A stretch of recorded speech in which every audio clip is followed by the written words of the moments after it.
Alright, ladies and gentlemen, welcome back to Ask the King. This is part 2 of the show for February 22nd, 2018. I again apologize in advance for my voice. It's not very good today. I'm toughing through this to put out a good show for you guys. If you did not check out part 1, I answered all patron questions, so you're going to want to head over there and check it out, alright? Part 2, we're going to start with forum questions. People who posted up on my forums on thekingofhate.com, and I selected, hopefully, some of the best ones, okay? Sound good? Alright, let's get this started. From Tinal. Tinal asks the following. Would you think about replaying Mirror's Edge in direct capture? Okay. Well, ladies and gentlemen. Ladies and gents. The bottom line is this. This is my 10th anniversary as a content creator for the internet, right? 10 years of me putting out fun video game playthroughs for you. Pretty amazing. Not many people can even say that they've been a YouTuber for 10 years. So it's pretty sweet. And I'm very grateful for that. Thank you.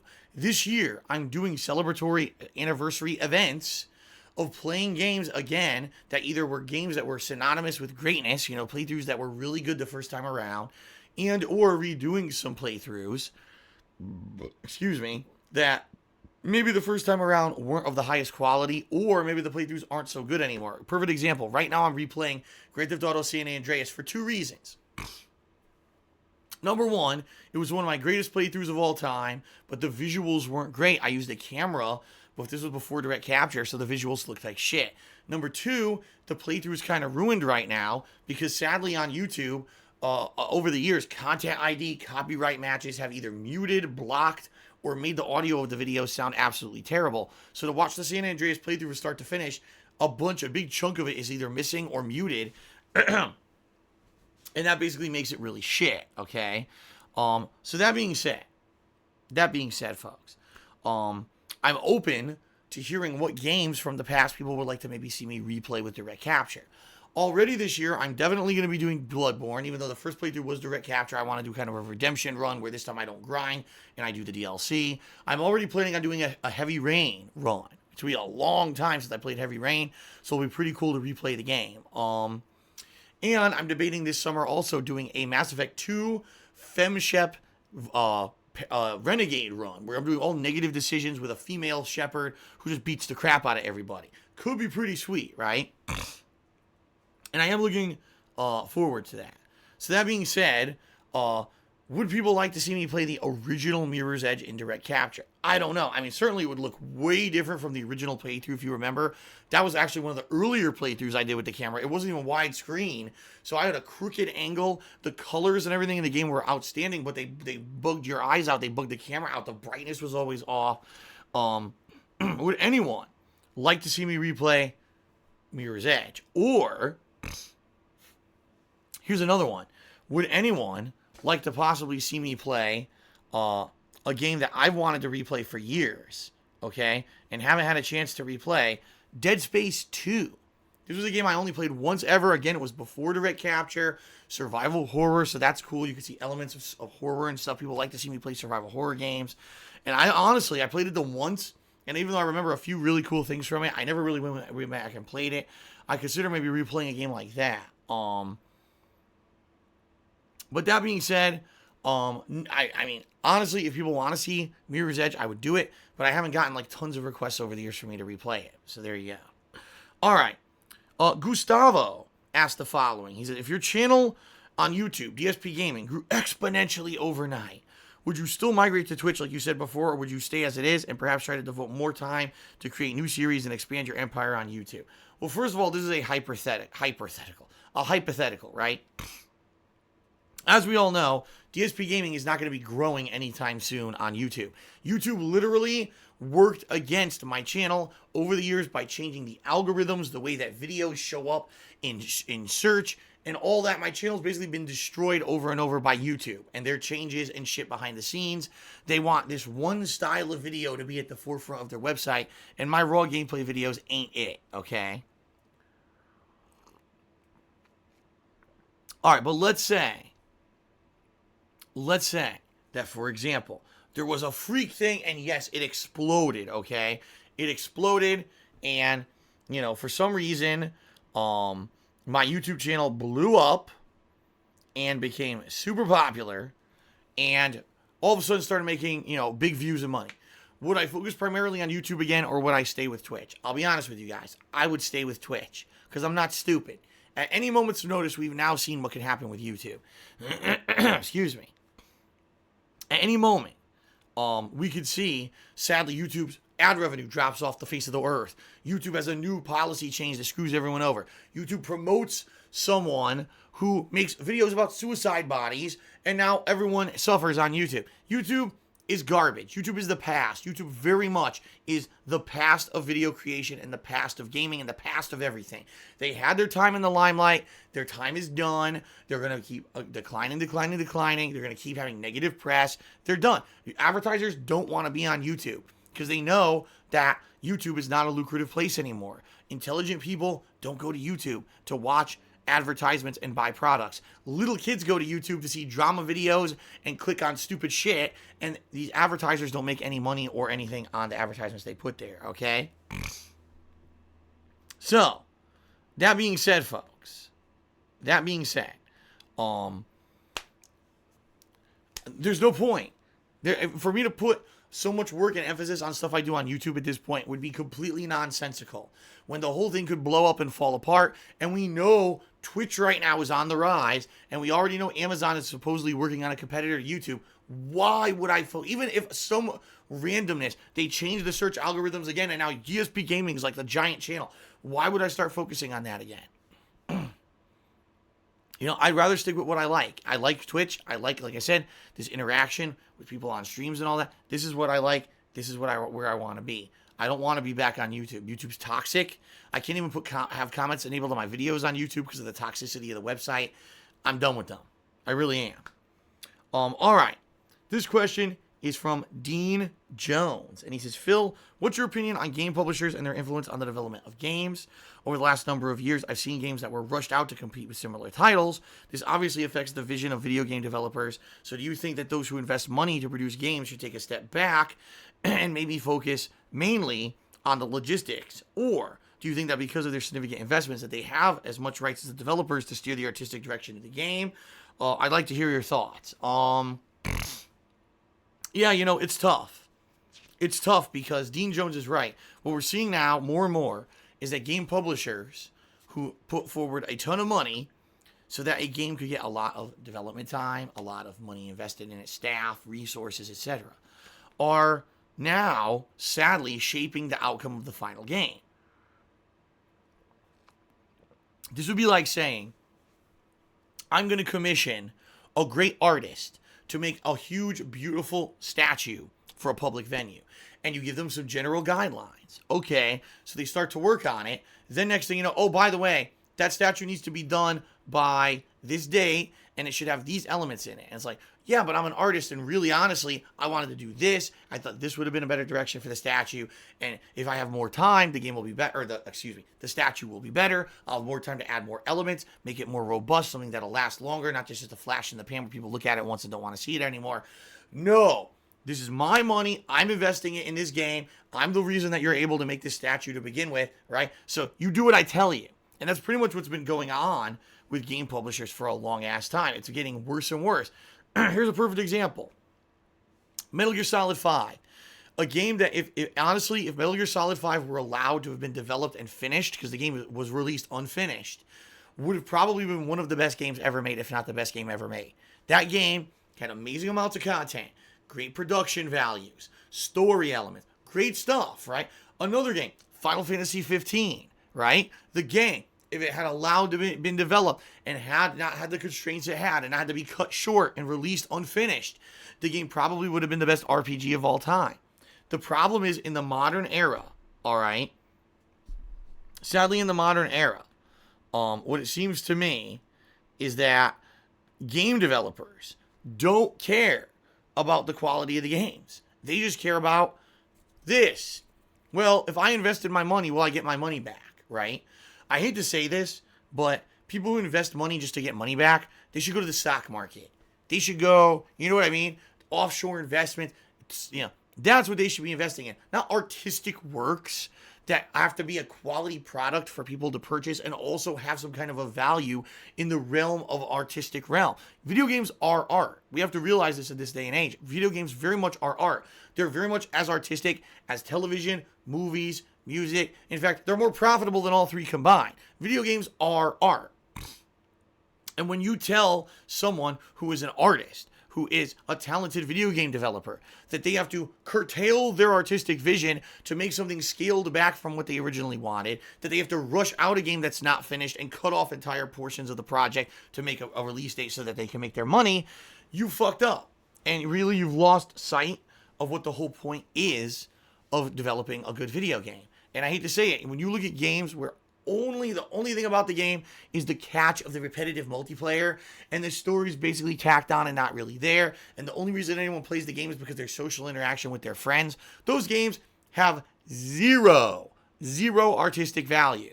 So if these game publishers want to make all this money, sink all your money into the Destinies, into the fucking the Divisions, into, the Monster Hunters, into these games, it's all about a cooperative experience with social interaction online. Those are the games you sink your money into. But then we've got to have other people that are going to step up and fund actual good games. I'm sorry, but we need to have people say, wow, a game that actually is going to do something different, maybe have different gameplay elements from other games and take risks, a new graphical engine, a robust story, voice acting, all these things that make a game great, and not rush them and let them take their time to finish the game and put out the finished game. You can't have unfinished games like Metal Gear Solid 5 and Final Fantasy 15 become the norm in game development, or else, we're never going to have finished games ever again, right? Seriously. It's so ridiculous that these games get rushed out so badly. And then you buy a game and it's not even functional, and you got to download a fucking 50 gigabyte patch on launch day that takes another 4 hours after you already bought the fucking game to even play it. And then once that's done, then there's constant patches. The game doesn't work online. Buy a fighting game, the online play doesn't fucking work for 3 weeks. It's like, what is this? Like, what world do we live in? Remember when you used to buy a game, bring it home, play it immediately, and enjoy it, and that was it? There weren't opportunities for people to fix the game after the fact with digital patches and downloads and all this bullshit. Now it's like, now we have the excuse for the publisher to rush out an unfinished game to make money, and the game's completely unfinished, but they don't care. Their excuse is, we'll fix it after.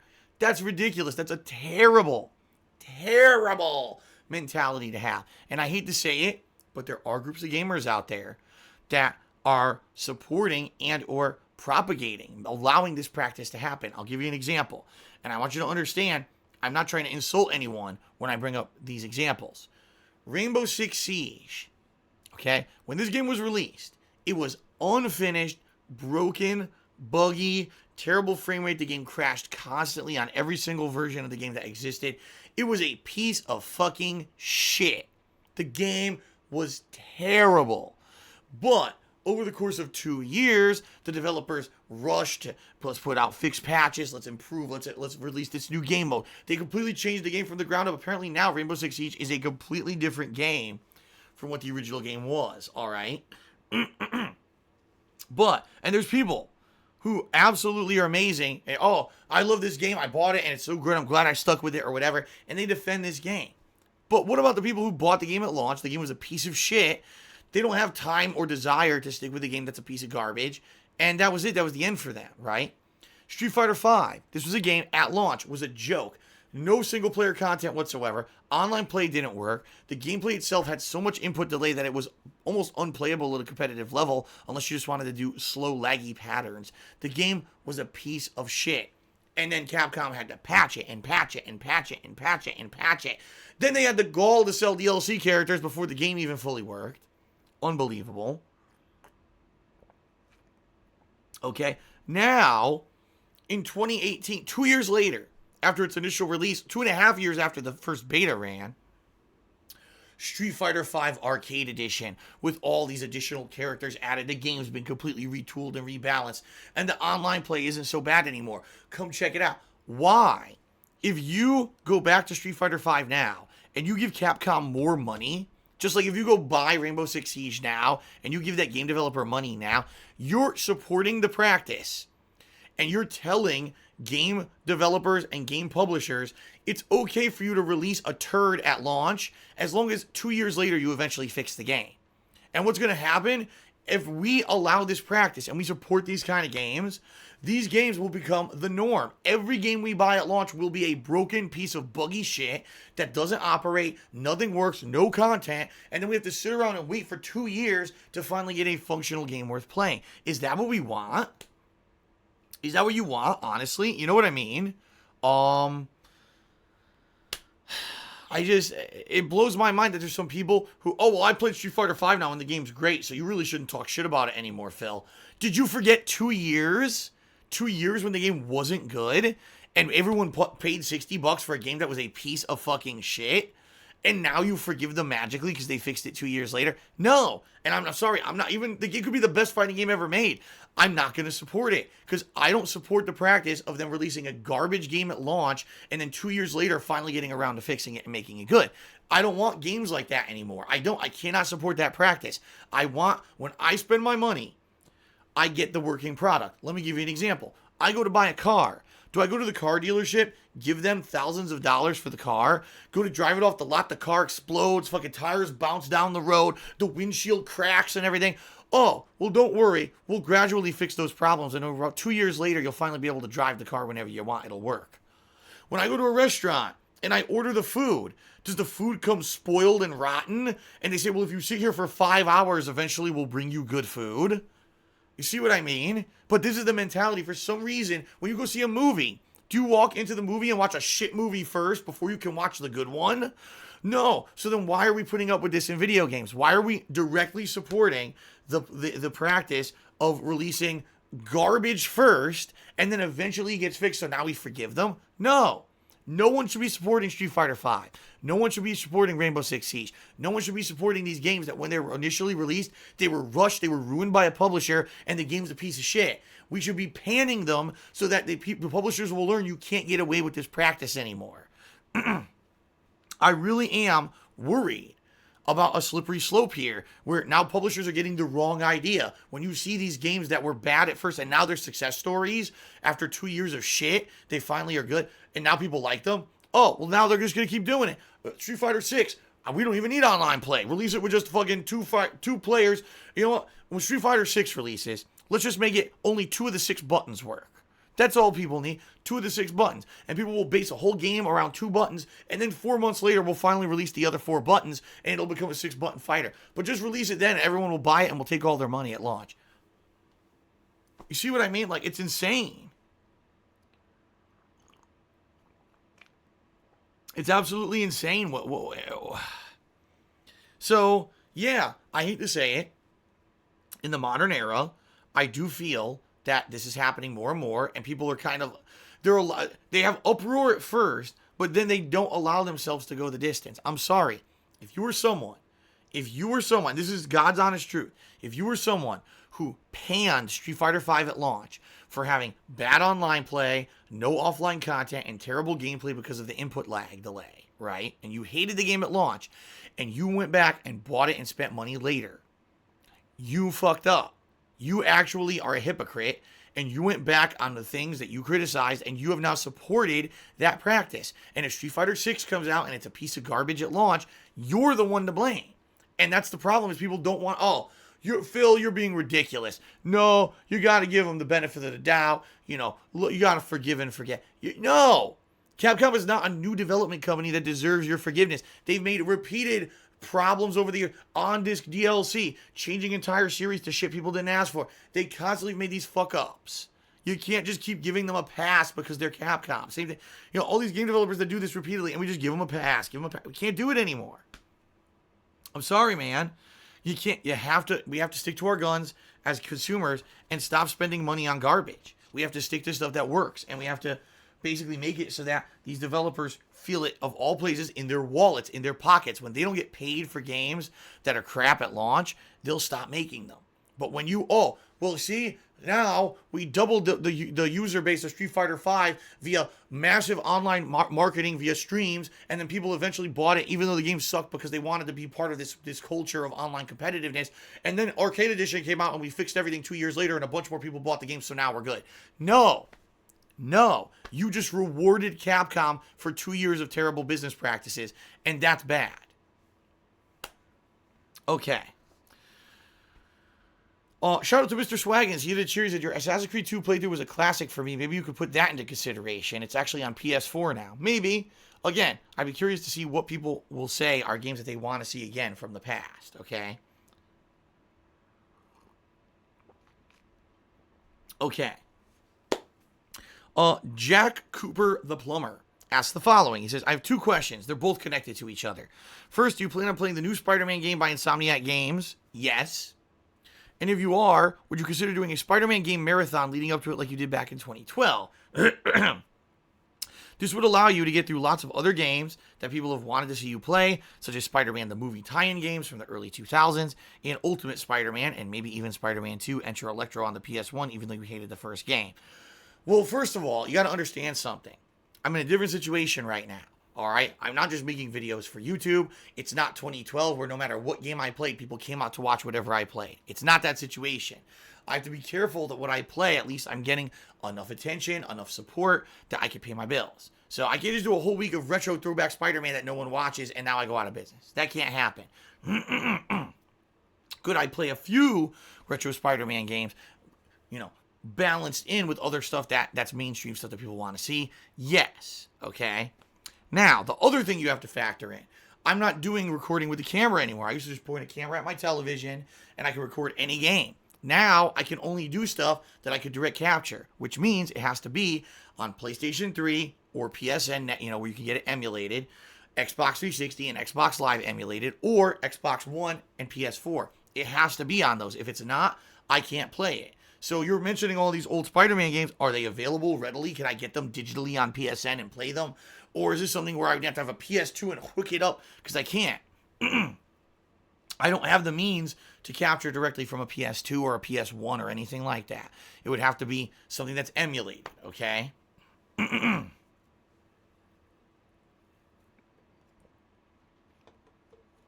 So, that being said, everybody, that's the deal. Would I consider doing another kind of marathon build-up to the release of the game? Yes. There's also another factor we got to factor in here. Spider-Man doesn't have a release date yet. We don't even know when it's coming out. It could come out in the spring. It could come out in the summer. It could come out at the end of the year. We don't know when Spider-Man's coming out. So it's hard for me to say, oh, yeah, sure, let's do a marathon of Spider-Man games. Oh, by the way, we have no idea when the game's coming out. Is it even coming out this year? Will it get delayed? We don't know, okay? So once we have more information, I consider it, all right? But obviously, I would need more information about the games that people would be interested in me playing, these throwback Spider-Man games, before I could commit to playing them, all right? Okay, Blue Blur 1997 says, Phil, I'm glad to see you back on Twitch and YouTube from your time off, and glad that you and your new girlfriend are happy together. During your time off, I was watching your Dark Souls Redemption run, and it made me want to play the game, myself eagerly awaiting the remastered version of the game. With being a first-timer playing the series, what tips and tricks can you give a first-timer for getting into the series knowing it's as difficult as it is? All right. Here we go, folks. All right. Here we go. Number 1. If you're going to play Dark Souls for the first time, you got to know what you're getting into. You're going to die a lot. You're going to be incredibly frustrated. There's going to be incredibly cheap instant deaths that you're not expecting. You didn't, oh my God, this thing that I didn't even know was an enemy came out of nowhere and killed me. Oh my God, there was a fall there you couldn't see.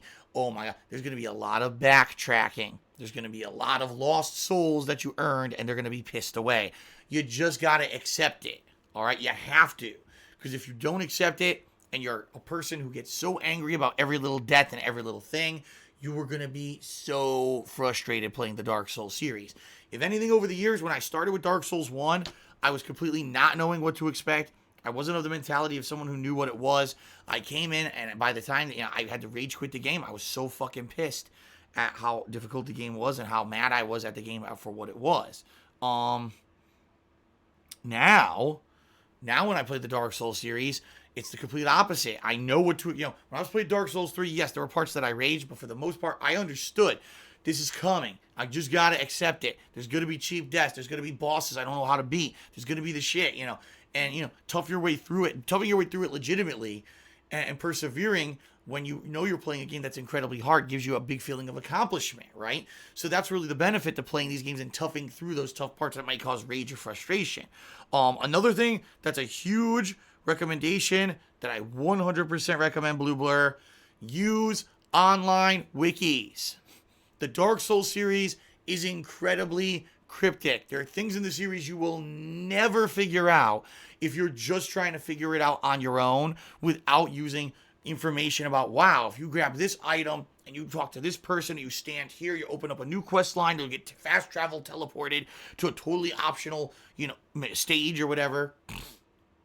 You absolutely, if you want to get the absolute most out of the Dark Souls franchise, you need to use a wiki because it's going to have all this lore and all this information about where to find the best weapons and how to do certain things. The game does not do a good job on purpose of explaining game mechanics and things that they just want you to flub around and figure out. If you use the research that everyone else has already done on the game, you're going to have a much better experience overall, especially Dark Souls 1. There's a few really cryptic things you'll never figure out on your own. Look the shit up and you're going to like the game a lot better. Trust me. Okay? All right. Next question is from Terrell. Let me try this again. Terrell24. Terrell asks the following. I don't know if you heard about the incident between the Fox reporter Laura Ingraham and LeBron James, where LeBron spoke out on his opinion against Trump, which he doesn't really like him. No surprise there. And with Laura throwing her opinion, saying LeBron was out of line and should shut up and dribble. What are your thoughts on Laura's comments and with athletes and others speaking out? Okay. A lot of people are going to have a lot of opinions on this. Some people agree. Why are people who aren't politicians or aren't in politics talking about politics? Who cares what a random musician, a random sports figure, a random actor, who cares what they have to say about politics? How do they have any impact on anything, right? Some people even say, well, they're not even common people. These are people who are fucking filthy rich. Yeah, they're really going to know what the hell they're talking about when it comes to politics because they live in their ivory towers rolling in millions of dollars. How do the fuck they know what's important to the common person and stuff like that, okay? So that being said, I can see both sides of the issue. All right, I do. I see both sides of the issue. And here's why. I hate to say it, but sadly, human beings tend to be highly influenced by people who they look up to. There are people who are highly influenced by things that I say. I know that. I have to be careful when I say things to try to be fair and balanced and not be so polarized or so unfair, bent one way or the other when I say stuff, because there's some people that will hear me say stuff and they just believe it no matter what. That's now become their opinion. I don't like that. I think if you're the kind of person who likes someone, yes, if you have someone who you like and they have an opinion, you take that opinion into consideration. But that doesn't mean the end all be all is that what they said, it becomes your God's honest Bible truth for everything. LeBron James does not like Donald Trump. Does that mean that because LeBron James says that if you're a hardcore fan of LeBron James, that you can't like Donald Trump or you're now obligated to be of the same mindset as LeBron James? No. And that's intelligent, independent thought. The problem is a lot of people go through life without it. I idolize this person, and just because they say one thing, I need to be in line with it no matter what. That's a horrible way to go through life. When I say stuff to you guys here on videos like Ask the King or opinions during gameplay videos where people ask me questions and stuff, what I would hope, all right, is that you guys are taking what I'm saying with a grain of salt and you're weighing and balancing what I say in my opinion with your own to formulate your own informed opinion on a subject. Not Phil just said this and I believe it no matter what, okay? Because the bottom line is, yeah, it is true. It's actually true. Celebrities, actors, musicians, athletes, if they're professional at this, they make a lot more money than most of us. We're just common people. Right? We live a totally different life than them. They don't have the concerns we have. They don't have the daily problems we have because they're rolling in fucking dough and they don't have that daily life that we have. It's very different for them.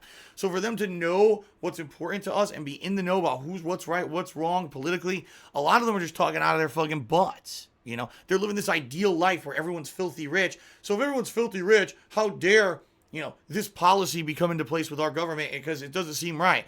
well, if this were a world of milk and honey where there were unlimited fucking funds and we were all millionaires like you, then maybe some of the things that you're saying would make sense. But the fact is, we're not all millionaires, and a lot of us have financial problems on a daily basis, and we have to worry about where the next meal's coming from, what's going to pay the next bill. You know what I mean? That we got concerns that these rich ass people don't have. So when you get this person coming out and saying, you know, when you watch the SAG Awards, when you watch the Golden Globes, and they've got entire segments based on politically lampooning politicians and stuff.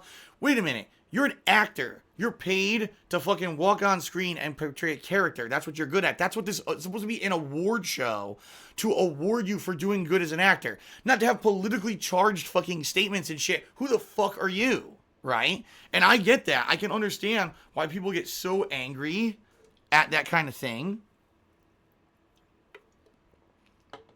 Because it's absolutely true that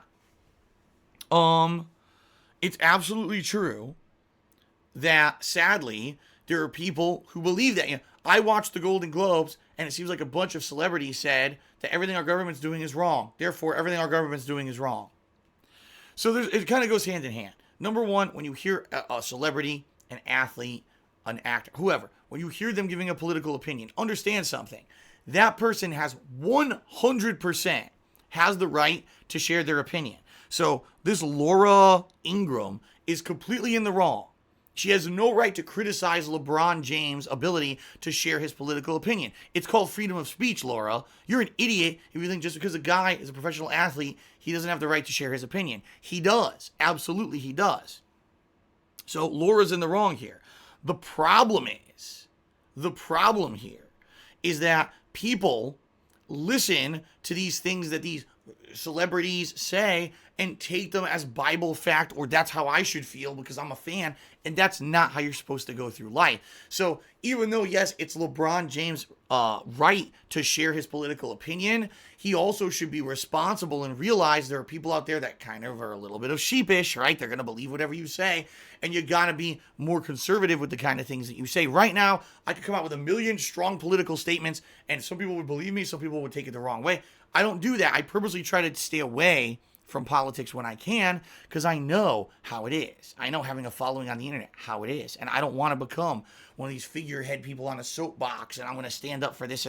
You know, I'm a gamer. I sit here and I play games every day and have fun, and that's really what my content should be about, right? So, yes, LeBron has the right to share his feelings on politics, but he should be careful and responsible with the way he shares them and make sure that he doesn't go too overboard with what he says. Laura Ingraham has zero legitimacy in criticizing him for sharing his opinion. But on the flip side, I also understand people who do criticize celebrities for coming out at things like award shows and turning the entire night of award shows into a political lampooning of the Republicans. That's stupidity. You're doing an award show. You're not doing a political. That's the other thing. You want to do I have a special show where I'm going to share my opinion on politics. Okay. Well, this is an award show about TV, which we're going to turn into a political statement show. No, that's wrong. That's fucked up, and that's where you've jumped the shark, in my opinion. Okay.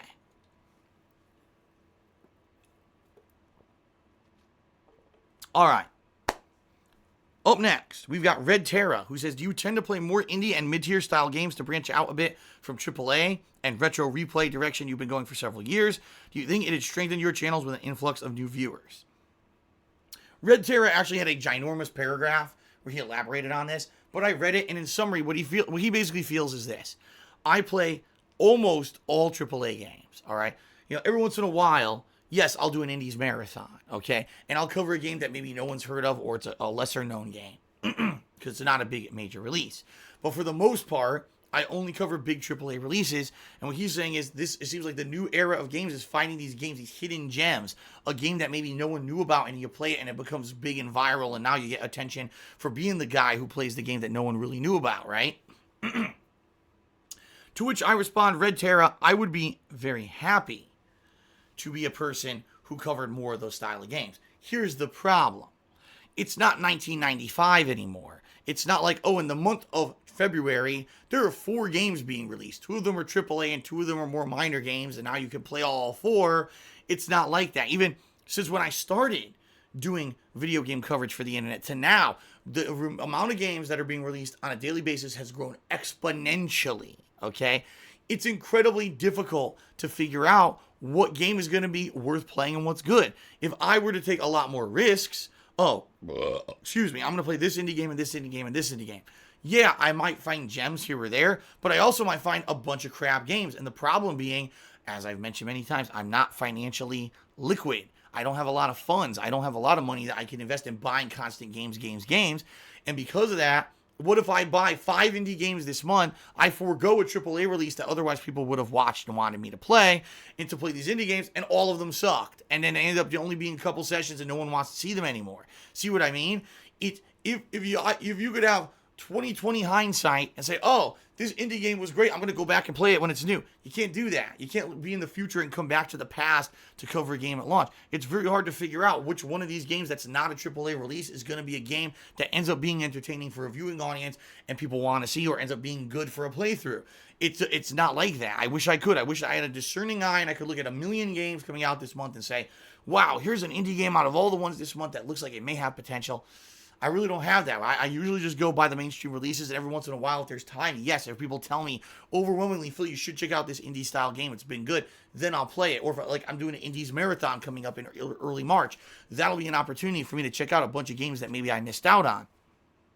But that being said, if I don't have the magic touch, I don't have this psychic vision of knowing out of all these games that aren't high profile games, which are going to be the good ones this month. That's really the problem, Red Terra. Again, if people sent me free games constantly, which they don't, that would be something different. If I had unlimited funds to buy games and try them out, that would be something different. But again, I think what's happening here, Red Terra, much like other people, Nick and other people earlier in this episode, are mistaking me for a big-time YouTuber and streamer who constantly gets free copies of every game, who gets has a ton of money, who can spend all this disposable income on unlimited funds on games. It's not like that anymore. There was a time, 2011, 2012, it ain't like that anymore, folks. I got to be very careful with the games I buy. I got to make sure that hopefully my investments end up panning out into entertaining streams for you guys. Just recently, I made a couple of mistakes in that regard that cost me financially. I got to be a lot more careful, okay? Okay. Shout out to JBeck35, who asks, if you were out and about in public and you ran into a fan that asked you for an autograph or a picture, would you be fine with that? Yes, and that has happened many times over the years. Not just times where I was publicly going to be somewhere like a convention, but just walking down the street, being in the mall, in a store, restaurant. People recognize me. I'm more than happy to take a picture and shake a hand. Now, of course, you could take that to the extreme. Oh, I saw Phil at the mall. I walked behind him for 45 minutes taking fucking pictures without his knowledge and stalking him. And I tried to see his car. You know what I mean? Like, that's fucked up, creepy shit. So, if you just want to be nice, any fan ever wants an autograph or shake a hand, take a picture, more than happy to do it. And no, I don't charge for it like some fucking people. I am no celebrity. I don't feel that meeting me has any... I know some people have... Oh, it's value. It would be cool. It was really meaningful to me to meet Phil. I don't really think of myself like that. I think of myself as a normal guy where it's not a big deal to meet me or whatever. It's the same thing for me with other celebrities. I've never felt that meeting a celebrity is a big thing, or that I need to wait in line to meet a celebrity, pay money to get an autograph. Never in my life. Never would I have ever thought that made sense. I would never do the same thing for me. You know what I mean? So you see me somewhere, wow, you want an autograph? Cool. I'll do it for you. But just don't overstep the boundaries of what's being friendly to being a creeper. Okay? All right. Shout out to Might000, who asks, Phil, I was wondering if you've ever considered writing a book about your whole YouTube and Twitch experience. You've got so many trials and tribulations along the way. I think it would be a really interesting read. Listen, undoubtedly, I could tell you the story of my rise and fall over the years on YouTube and Twitch and everything. I think the story would be more interesting as a story from the perspective of someone who is just innocently making content for the web and playing video games and having fun with it, and seeing the insane amount of disgusting toxicity and viral negativity and how the internet could turn against you at a moment's notice when seemingly you're just doing the same thing you've been doing to be successful in the past. All of a sudden now it's a bad thing to do and you become like the internet villain.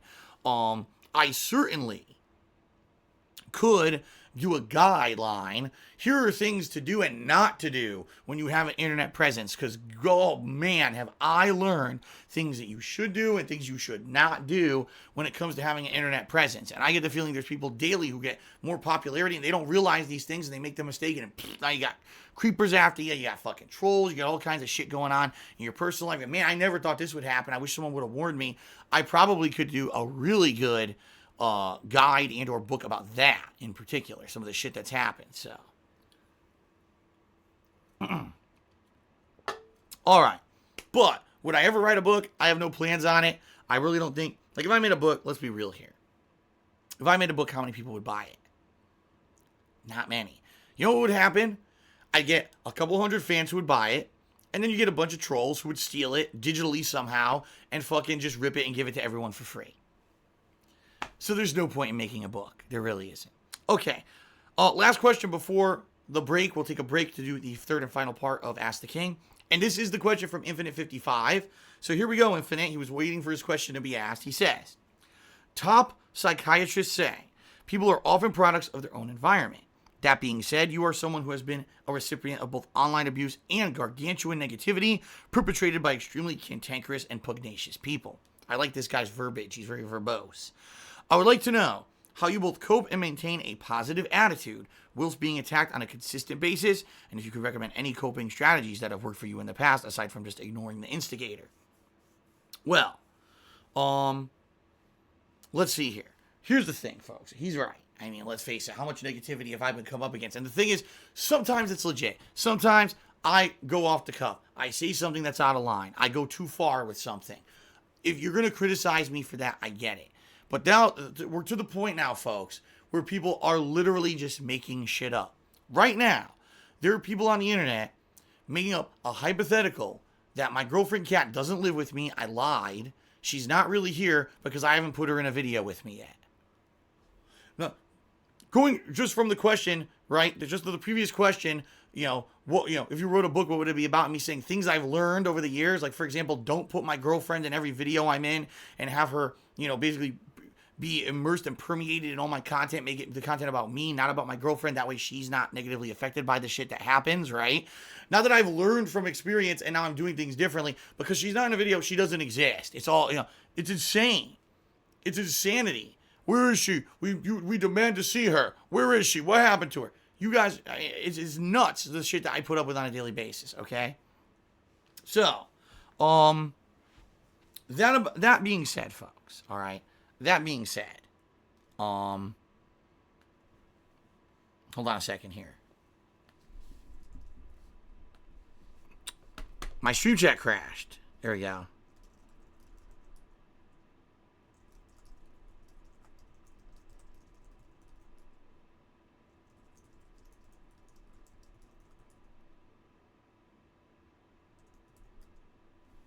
Okay. That being said, I put up with a lot of negative shit over the years. I have, man. And you might say, well, how does Phil how does he keep doing it? Because look at all the negative shit about him on the internet and the shit that he puts up with. Guys, there's stuff, no lie, there's stuff that happens to me that I never mention publicly. All right? There's stuff about myself I haven't revealed. There's stuff that's happened to me that I haven't revealed on purpose. Reason being, I know if I put it out there, it would just make things worse and it would give people attention that don't deserve it, or they're looking for me to mention it and give them attention, all right? It's even all the stuff that I've told you about publicly that's happened to me isn't even the end of it. There's been even more shit that's happened over the years behind the scenes than you even know, all right? It's been pretty bad, all right? It's been pretty fucking bad. And it's to the point now where you might even say, Phil, is it worth it? Is it fucking worth it? Is it worth it for you to keep doing this? Because you see what's happening, the negativity and shit. Folks, it's very simple. There's a few reasons why I keep doing it and how I motivate myself. The first is the fact that I love to do this. I love playing video games. I love sharing those experiences with you guys. I like it when I'm playing a great game that I'm having fun with and I'm laughing and I'm enjoying and we're having a great time. And I also like it when I'm playing a game that I'm frustrated, I'm sucking at, and I'm raging, and you guys enjoy that too. I like both sides of the coin, all right? The fact that there's thousands of people on the internet that care about myself and my opinions and my gameplay experiences is amazing to me. And the fact that I can now, outside of just the realm of gaming, I could do a Q&A show like this, and people care, and people come to listen, and people cheer, sub, and tip, and people watch the videos on YouTube and share the word. And the fact that this is still 10 years I've been doing this, and people still care about me, fucking is crazy awesome, you know? Yes, there's been horrible, terrible things that have happened to me over the years. I wholeheartedly will agree. I'm still putting up with it on a daily basis, you know? A big risk to have my girlfriend move in with me and stuff, you know, but it is what it is, you know, pushing forward positively, right? That's kind of my mentality here is enough, you know, these people, the reason they're trying to drag me down is various reasons. Some of them are jealous, some of them are just fucking nuts, whatever. The way I see it, as long as I feel that there's still positive meaning to what I do, and that people are getting positive stuff out of what I do, why would I let the negative, stupid, trollish, immature nonsense that happens to me ever stop me from doing what I'm doing, right? I love gaming. I love sharing gameplay experiences with you guys. I love being positive with you guys in stream chat and, you know, sharing these experiences with you guys on a daily basis. I love the feeling when I'm playing a retro throwback game and I'm sharing something from my youth with you guys for the first time, or when I'm playing a brand new AAA release. This is amazing. I get to game for a living. And yeah, there's shortcomings. I have to work a lot, probably a lot more than a lot of other people, because I'm constantly streaming. My voice is killing me, and I can't take a day off today because I have to stream today to make money to pay my friggin' bills, right? There's downfalls, but there's positives too. The overwhelming amount of support that I get from viewers and fans. The fact that every single time that it seemed like there was a debilitating roadblock that was going to stop me and prevent me from being able to keep doing this for a living, that people came and rallied and said, fuck that shit. Phil is the ultimate underdog. We're going to support him. And I'm still here 10 years later.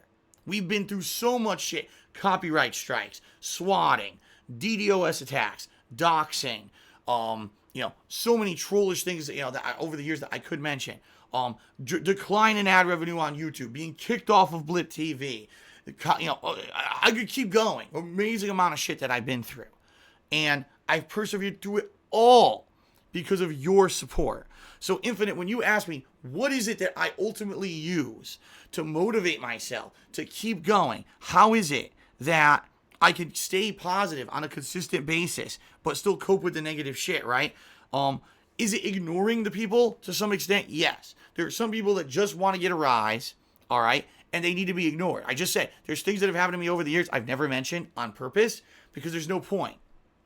If every time someone did a stupid prank, if every time I got a crank phone call, I mentioned it and I complained about it, it would never stop. It gives those people the attention that they want and they think that they deserve. So why am I going to be bothered with that kind of shit? On the flip side, there's some stuff that if you just completely ignore it, it blows up. For example, the escort situation. For a month, people fabricated a complete story that there was an escort. Didn't exist. And I said outright, it doesn't exist. Anyone who believes it is a complete fucking moron. And guess what? I was 100% vindicated because I told the truth, like I always do. The bottom line is, I am the one who is always kind of out here having to defend myself and tell the truth about this shit, but people are so dumb and so willing to believe the negative because they want to have a dramatic story to tell, and they get their fucking juices all in a tizzy. Their e-penises grow and they get giant fucking hard nipples when they hear that there's a new controversy that Darkseid feels involved in when I'm never involved in it. It's literally people making shit up around stuff that I've said, spitting things out of context, completely fabricating bullshit stories that are completely untrue. You know what I mean? So sometimes you can ignore it and sometimes you can't. Sometimes you have to address it. And just by me saying, there's no escort, you're all morons if you believe it, you're all going to be disproven eventually when my girlfriend moves in, which everyone was, she moved in, right? And then, of course, it blew up before then. Anyway, but still, when she moved in, you all would have seen that that wasn't an escort or whatever. So sometimes you have to address it, okay? But for me, the thing that keeps me going is the fact that every day I get a nice positive message from someone saying, Phil, what you're doing is meaningful. You helped me out in life. Thank you for doing what you're doing and persevering. You're an inspirational story. The fact that for 10 years, all you had was wall after hurdle, after adversity, after trial, after tribulation, and you've somehow found a way to keep going through all of that shit it's inspirational to us and you inspire us to keep persevering in our own lives, that means something. All right? Yeah, I get to do gaming for a living and I get to pay my bills playing video games. That's obviously a factor of it. But for me, if there was no innate meaning behind what I was doing, I never would have kept doing it. When I started in 2008, there was no meaning behind it. It was me just fucking around on a camera being a dick. But over the years, it grew into something more. It grew into a movement. It grew into a positive way of thinking. It grew into this group of people who told me, Phil, you are inspirational to us. And when you persevere, we're motivated to do better in our lives. That's one of the main reasons why I keep doing this. No matter what, no matter how much negative shit people throw at me, every day that I'm able to come back and do what I love here is a day when I've persevered over the negativity, when I have triumphed, and I've become another daily inspiration to other people. That's why I'm still here. That's how I motivate myself to keep doing it, even through the bad days, the days of today my throat's killing me, the days, oh God, I don't know if I'm going to be able to pay my bills, tax situation or whatever going on. Those days, that's what I use to power me through it. And it's really because of you guys is the reason why I'm still here. Okay? All right, folks. Thank you guys very, very much. It is now time to take a break. When I come back, it'll be part 3, the final part of Ask the King for this month. What I'm going to do on this part, just so you guys know, Twitter questions and some shout outs to patrons, and then open Q&A with the stream chat. We're going to open it up a little bit and have people have an opportunity to cheer and, get their questions answered on the show. So, if you're watching live on stream, 15-minute break to rest my voice. I'm actually going to make a hot tea for this final segment. If you're watching on YouTube, this will be a completely separate part, all right? Thank you, everyone, for a good show up to now. Appreciate it. I'll be back shortly with more Ask the King. See you in just a few.